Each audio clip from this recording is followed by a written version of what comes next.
rated M for mature. Well, personally, before I go into a multiplayer match, I feel a sense of a tremendous rush because I want to crush my coworkers and hear them crying underneath my thumbs, and there's no greater satisfaction than that.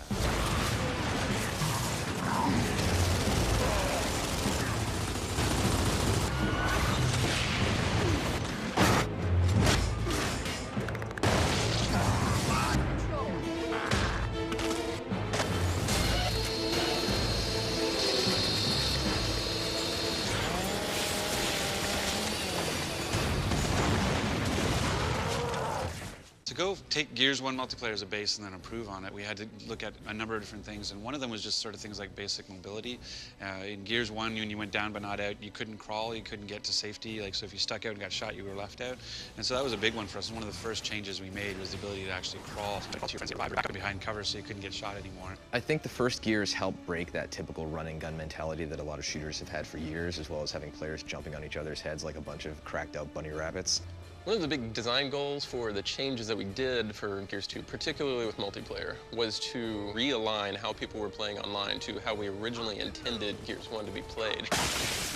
Gears 1, when we released the game out to the world, it took a life of its own, obviously. And one of the things we found was that people like to do this evade shotgun technique of being able to go towards somebody really fast and roll towards them and then pop up and shoot them with a shotgun, which was really effective, but too effective, in fact. And so what we've introduced is this idea of stopping power, which is that as you're being shot with bullets, it actually slows you down. It's kind of like as if you were running against a fire hose. I think if you're ever playing a versus multiplayer game, a good aspect of that experience is psychological warfare. Usually my trash talk is just repeating my favorite lines from the game itself, whether it's Hoffman going, "Eat boot!" or, Dom saying, "Sup, bitches!" I like to talk trash to random people. When I drive by people in my car, I call them douche nozzles. Cliff has this whole douche nozzle thing, which I don't even understand to begin with. My license plate says D-nozzle. No, it doesn't. Going in and playing a match, for example, in Wingman, and then jumping over to Guardian, and then playing 5-player co-op in Horde, or going back to the campaign, I really don't think people are ever going to get bored with the sheer amount of variety we have this time around. Well, whenever we make multiplayer game types for Gears, we always say, what is our own unique twist on this formula? And the whole submission/meat flag twist of taking a person hostage and bringing them to a predefined location is kind of our take on the capture the flag formula. But it was this idea of having a living flag that had a shotgun shooting both sides. And so you had to run out, and first you had to down him, then you had to pick him up, and then you had to drag him back to your base or to a particular objective.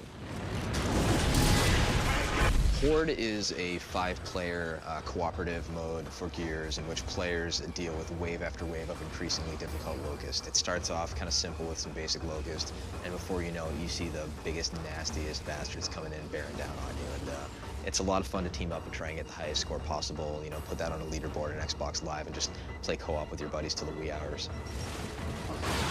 Horde, in theory, has an ending. I'm not seeing it.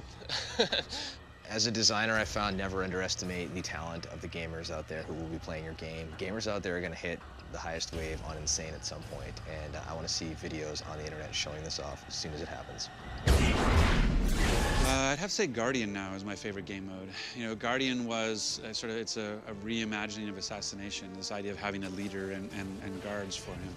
And with the respawn game mechanic now, we had this idea that you have to keep the leader alive, and if you do, then you get to keep respawning, that you have infinite lives. But as soon as your leader dies, then the next time you die, you're out. One of the new multiplayer maps that I'm a huge fan of is River. With River, there's a lot of really specific combat that's thought out and tactical ahead of time. It's not a lot of just random shooting. One of my favorite maps is this map called Avalanche, which is appropriately named because it's a little quaint mountain hamlet, and completely randomly and periodically an avalanche will come through.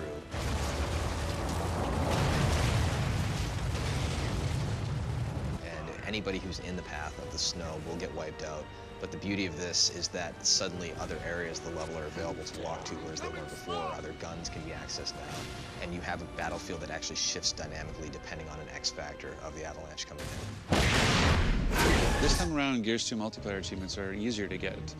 We took off a lot of the restrictions that we had in Gears 1. You can basically get all your achievements for your kills in the campaign. You can get them in co-op, you can get them in Horde, and you can get them in Versus.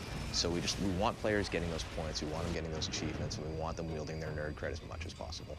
Achievement design is sort of it's actually a little bit of art and a lot of, a little bit of science. There's the cheese and the maze is that the most goes towards. It's that if you don't know anything about the game and you're not reading the manual and you're just jumping in, a lot of people will still check the achievements. And so if I tell you, hey, there's this thing called a ticker, and if you melee it 30 times, we'll give you something. They're like, you can melee tickers? Oh, okay, I guess I'll go try that.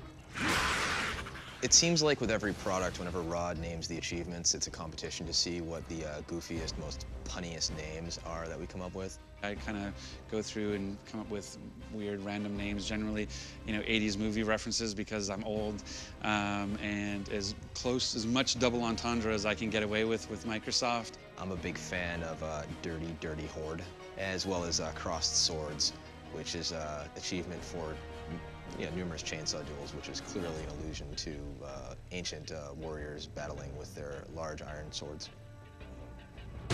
I think the hardest achievement is the continuation of Seriously. In Gears 1, it was just Seriously, it was like 10,000 kills online. Like, really? Like, how long is this going to take you guys? And in Gears 2, we have 100,000 kills, which is Seriously 2.0, which we could have just called Seriously or...